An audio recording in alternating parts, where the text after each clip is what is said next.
Assalamu alaikum les gars, c'est Hous et aujourd'hui on se retrouve pour une vidéo qui va parler du rematch tant attendu entre Alexander Usyk et Anthony Joshua qui arrive le 20 août prochain.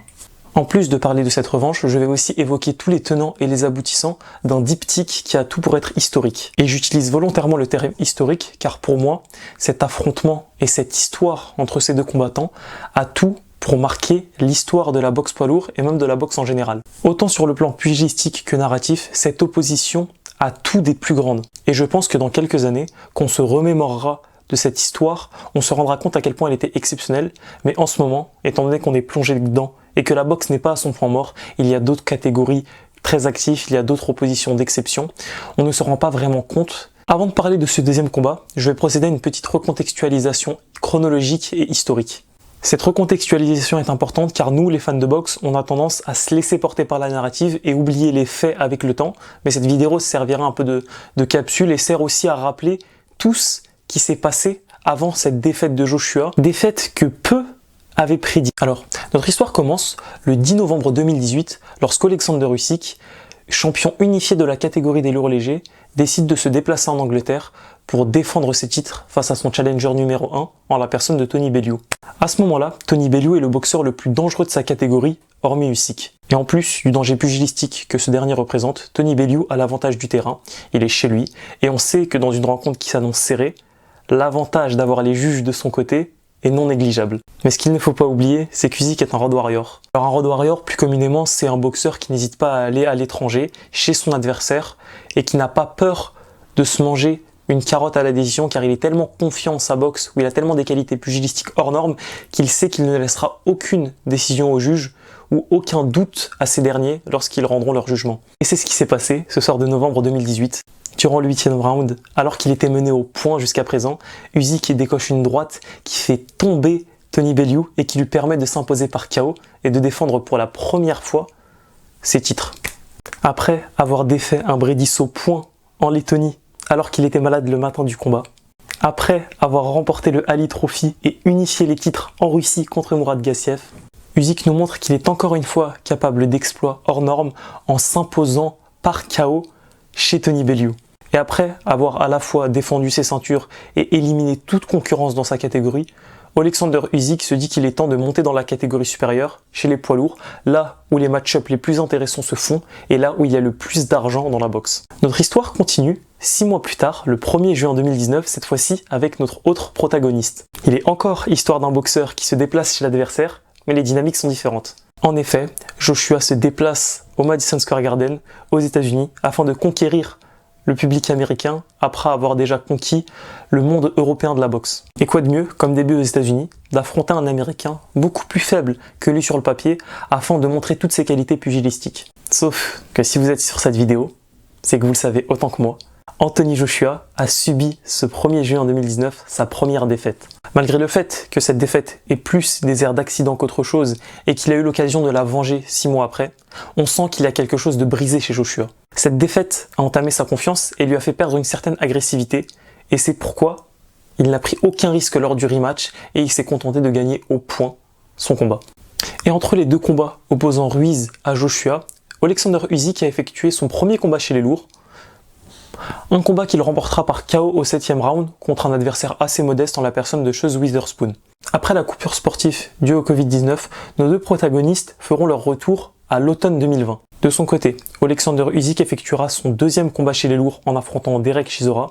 De l'autre, Anthony Joshua affrontera Kubrat Pulev dans un combat de retour. Ce qu'on peut dire de ces deux combats, c'est qu'ils créent et ne dissipent en aucun cas les doutes qu'avaient les fans et les observateurs par rapport à ces deux boxeurs. Malgré une victoire au point, on a l'impression qu'Usyk n'a pas le gabarit et le punch pour faire tomber les cadors de la catégorie poids lourd. Et malgré une nouvelle victoire par KO, nous n'avons pas l'impression que Joshua a retrouvé sa confiance et son agressivité. Mais pour ce dernier, peu importe.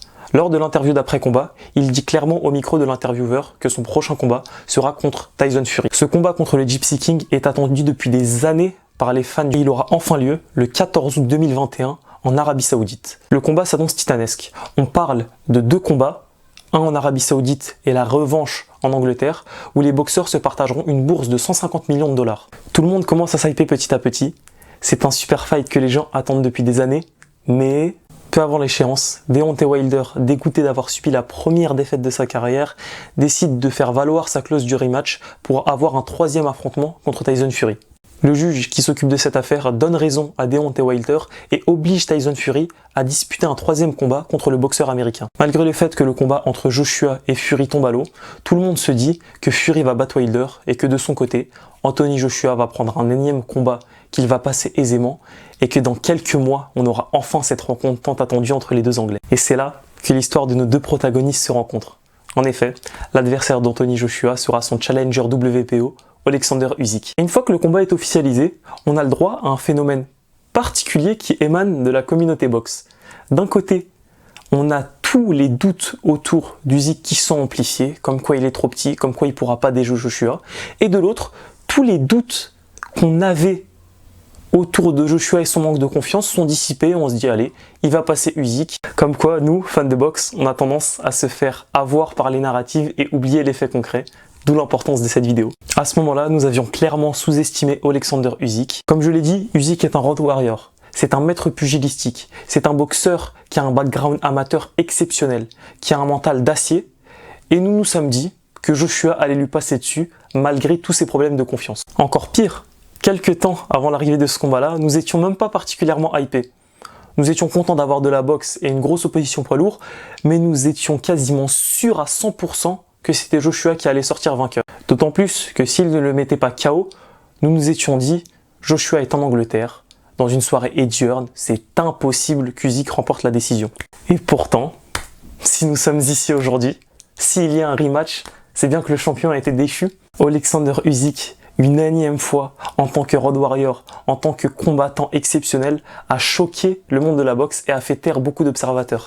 Ce soir de septembre 2021, Usyk a délivré une performance qui restera gravée dans les livres d'histoire de la boxe. Plus qu'une victoire face à Joshua, c'est une véritable masterclass qu'a délivré l'Ukrainien. Que ce soit techniquement, tactiquement ou pugilistiquement, le boxeur nous a laissé bouche bée. Sa performance en demi-teinte contre Chisora un an auparavant était juste un manque d'habitude avec sa nouvelle morphologie. Entre-temps, il a su faire les ajustements nécessaires pour s'adapter à son nouveau corps et adapter sa technique à un gabarit de poids lourd. Et en plus de sa performance sportive, il est important de saluer la force mentale dont a fait preuve Usyk pour réaliser un tel exploit. Il s'est déplacé en Angleterre et a réussi à arracher une décision unanime face à la montagne marketing qu'est Anthony Joshua. Et si il est important de rappeler qu'Usyk a fait preuve d'une force mentale exceptionnelle, il faut aussi rappeler que Joshua n'était clairement pas dans le match mentalement. On l'a senti douteux, craintif, tendre. En plus de concéder une deuxième défaite et une deuxième cession de ses titres, Anthony Joshua a failli finir KO. Joshua a fait le choix d'arriver plus léger en espérant outboxer Usyk là où avant combat, tous les observateurs pensaient que Joshua allait être au-dessus d'Usyk par rapport à son gabarit et à sa puissance de frappe. Mais ce soir-là, Joshua s'est découvert une passion pour la sweet science et entouré de yes man, il n'a pas su adapter son game plan au cours du match lorsqu'il a vu que ça ne fonctionnait pas. Le seul domaine où il a eu du succès, c'était les coups au corps et il n'a pas capitalisé dessus. Si la défaite contre Andy Ruiz était un accident, celle contre Usyk est un suicide prémédité. Et sur ce combat-là, on a clairement ressenti la différence de niveau entre les deux combattants. Mais comme annoncé par Eddie Hearn à la fin de ce combat-là, la clause de rematch va être activée pour une revanche en février-mars de l'année 2022. Quelque temps après ce premier combat, une fois que les émotions étaient redescendues et que la vie avait repris son cours, il était temps pour nos deux protagonistes de se préparer et de se concentrer sur la revanche. De son côté, Usyk, en plein apprentissage chez les poids lourds, perfectionnait sa technique et s'adaptait de plus en plus à son nouveau corps. Il acquérissait petit à petit de l'expérience et son but était clair, il voulait faire plus grand lors du deuxième combat.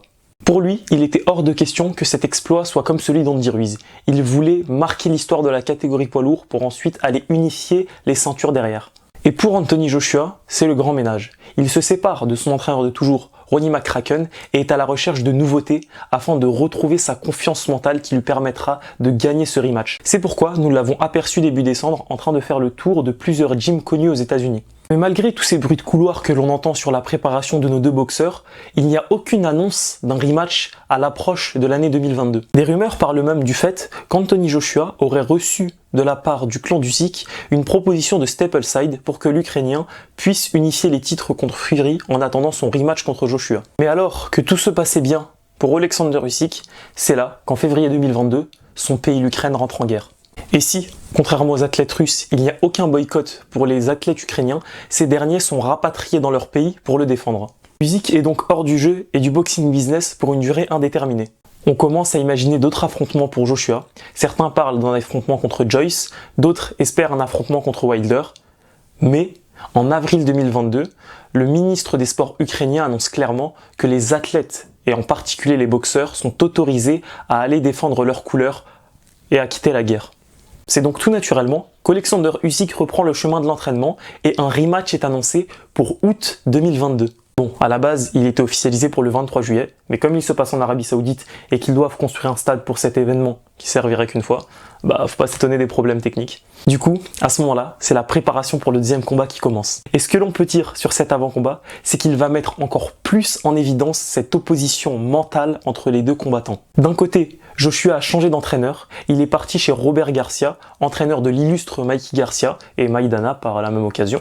D'ailleurs, si vous voulez une analyse plus technique de ce que pourrait apporter Robert Garcia à Joshua, je vous laisse cliquer ici sur la vidéo du capitaine Crochet qui a très bien résumé la situation. Il cherche, à travers ce nouvel entraîneur, de retrouver ses capacités d'antan, mais surtout à avoir ce déclic mental qui lui permettra de ne plus avoir peur. Et en plus de son changement d'entraîneur, Joshua a une lourde responsabilité sur les épaules, celle d'honorer son nouveau contrat faramineux qu'il a signé avec DAZN et Eddie Hearn. Mais ça, ce n'est rien par rapport à la pression titanesque avec laquelle devra matcher Alexander Usyk. En plus de devoir s'imposer une énième fois dans un combat où il n'est pas le A-side, il devra matcher avec le poids de toute une nation sur les épaules. Il a probablement vécu des horreurs de guerre, son moral n'est donc pas au beau fixe et il a le poids de toute une nation sur les épaules.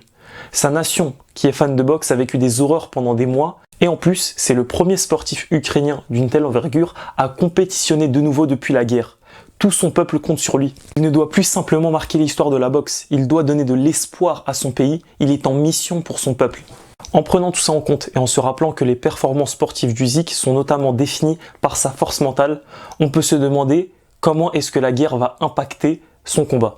Alors, en conclusion, je pense quand même qu'Usyk sortira victorieux de ce deuxième combat. Usyk est habitué à l'exceptionnel, il est habitué à supporter la pression, il nous l'a prouvé à plusieurs reprises. Je pense qu'Usyk est assez fort mentalement pour tirer profit de tout cet aspect psychologique qu'a eu la guerre sur lui pour ensuite le transformer en une rage qui va lui donner une fin, qui va lui permettre cette fois-ci de mettre KO Anthony Joshua. Et malgré tous les changements opérés, je ne vois pas un Anthony Joshua remporter ce combat. Il a rejoint son entraîneur seulement 4 mois avant le début du combat, ce qui est très peu pour espérer changer du tout au tout. Et en plus de cela, on sent clairement chez Anthony Joshua, à travers ses dernières performances et même ses sorties hors du ring, qu'il n'est plus intéressé autant qu'avant par la boxe. Voilà pourquoi je pense que Usyk va mettre KO Anthony Joshua entre le 9e et le 11e round et qu'il va ensuite unifier les titres contre Tyson Fury qui lui va sortir de sa retraite, qu'il va remporter ce combat, Alexander Usyk, et qu'il va devenir le meilleur boxeur poids lourd du 21e siècle. Je me suis mouillé, mais je suis très confiant dans mon pronostic. Merci à vous de m'avoir écouté et d'être resté jusqu'à la fin de cette vidéo. Si vous l'avez apprécié, n'hésitez pas à liker, à commenter pour le référencement et même à me dire s'il y a des axes d'amélioration possibles, comme je sais que ma marge de progression est encore énorme, mais bon, c'est les débuts, on essaye de faire comme on peut. Donc je vous remercie encore et je vous dis à la prochaine pour de nouvelles analyses boxe et MMA, aussi poussées que celle-ci. Allez, salam alaikum.